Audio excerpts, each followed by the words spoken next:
오늘 하세나 본문은 사도행전 2장 1절에서 13절까지의 말씀입니다. 오순절이 되어서 그들은 모두 한 곳에 모여 있었다. 그때 갑자기 하늘에서 세찬 바람이 부는 듯한 소리가 나더니 그들이 앉아있는 온 집안을 가득 채웠다. 그리고 불길이 솟아오를 때 혓바닥처럼 갈라지는 것 같은 혀들이 그들에게 나타나더니 각 사람 위에 내려앉았다. 그들은 모두 성령으로 충만하게 되어서 성령이 시키시는 대로 각각 방언으로 말하기 시작하였다. 예루살렘에는 경건한 유대 사람이 세계 각국에서 와서 살고 있었다.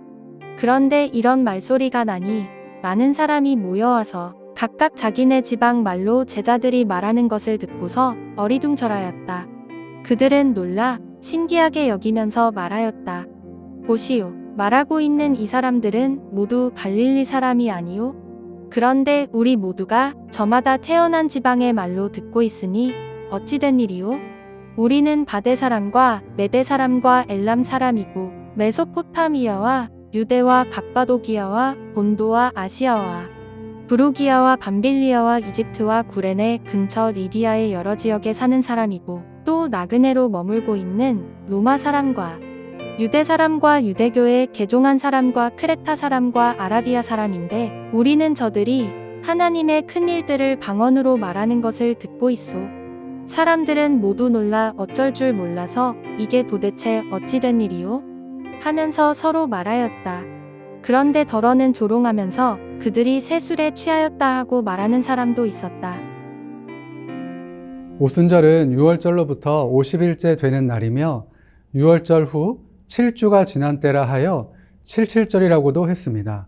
또한 구약시대에는 추수한 보리의 처음 것을 바치는 절기로 맥추의 초실절이라고도 불렀습니다.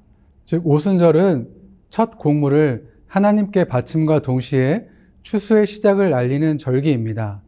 이는 독자들에게 추수의 시기인 오순절에 성령이 강림하심으로 이제 영적인 추수가 시작될 것임을 기대하게 합니다.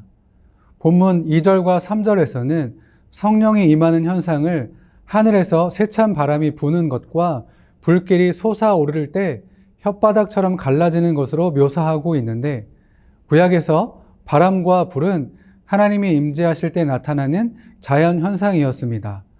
오순절 사건에서 나타난 세찬 바람이 부는 소리는 출애굽기 19장 16절과 19절에서 모세 시대에 하나님이 시내산에 임하시던 장면을 연상시킵니다. 즉 하나님의 현현과 관련해 구약에서 바람과 불이 함께 나오는 것은 시내산에서 하나님이 모세에게 말씀하실 때인데 결국 누가는 세찬 바람과 불을 통해서 오순절 성령 강림 사건을 시내산에서 나타나셨던 하나님의 현현과 연관시키고 있으며 모세가 시내산에서 율법을 받은 것처럼 새로운 언약을 받는 것으로 이해하고 있습니다. 4절에서 바람과 불과 같은 것이 그곳에 있던 각 사람 위에 내려앉자 그들 모두는 성령으로 충만하게 되었습니다. 그리고 그들은 성령이 시키는 대로 각각 방언으로 말하기 시작하였습니다. 구약시대에 하나님의 영을 받은 사람들은 예언을 했는데 여기서도 성령이 임하자 같은 일이 벌어진 것입니다. 그러나 여기서 말하는 방언은 바울이 고린도전서에서 말한 것처럼 다른 사람들은 알아들을 수 없으며 하나님께만 말하는 그런 신비한 언어가 아니었고 그곳에 모였던 사람들은 다른 누구의 통역 없이도 알아들을 수 있는 언어였습니다. 이는 제자들이 성령으로 충만하여 여러 나라의 말로 여러 민족에게 하나님의 복음을 전할 수 있게 되었음을 보여줍니다. 앞선 사도행전 1장 8절에서 그러나 성령이 너희에게 내리시면 너희는 능력을 받고 예루살렘과 온 유대와 사마리아에서 그리고 마침내 땅끝까지 이르러 내 증인이 될 것이다 라는 주님의 말씀이 실현된 것을 보증해 준다고 할 수 있습니다.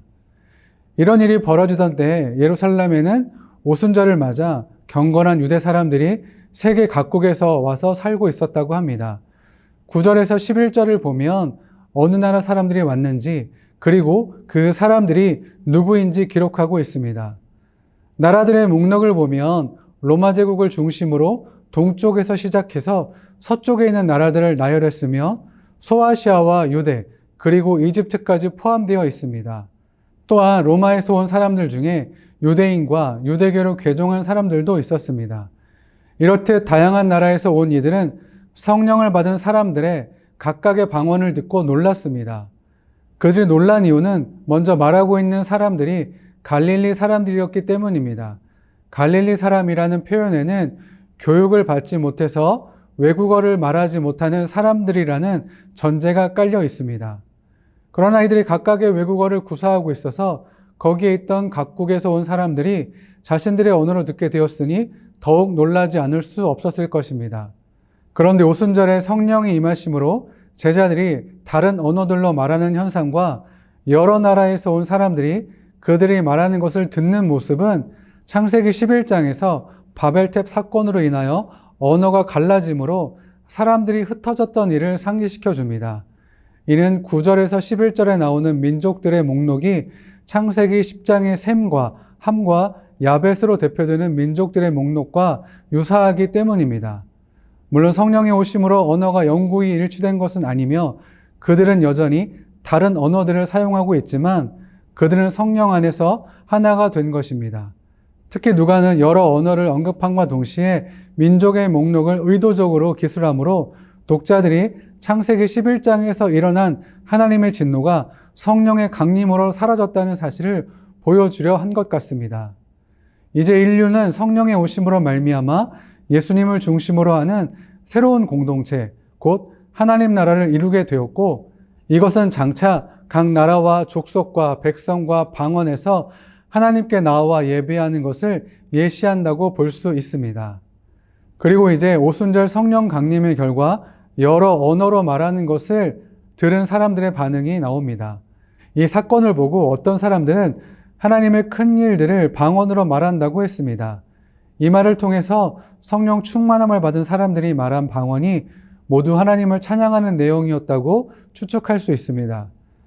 그러나 반면에 어떤 사람들은 성령으로 충만한 사람들을 비난하며 그들이 세술에 취하였다고 했습니다.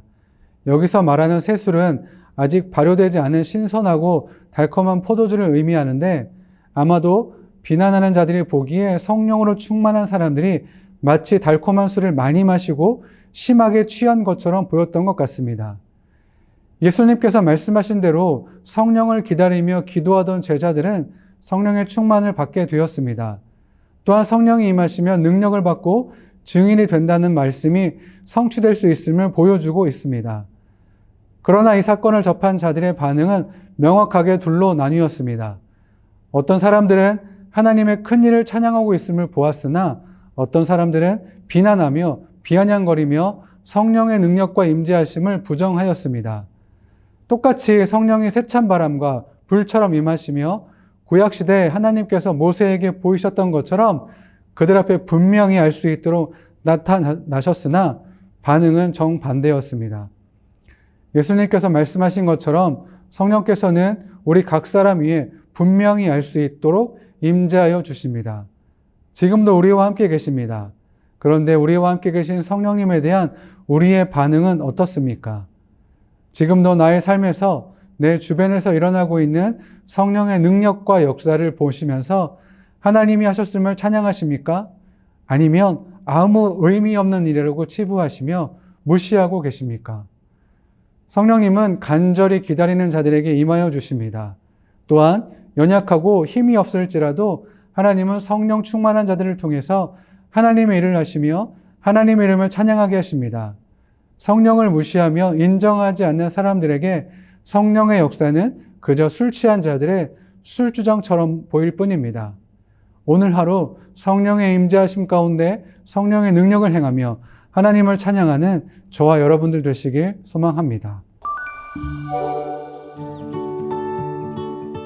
오늘의 하시조는 우리가 파송하고 협력하는 선교사님들의 사역을 위해서 기도하는 것입니다. 열방을 향한 하나님의 마음을 품고 열방에 더 가까이 나아가면 좋겠습니다.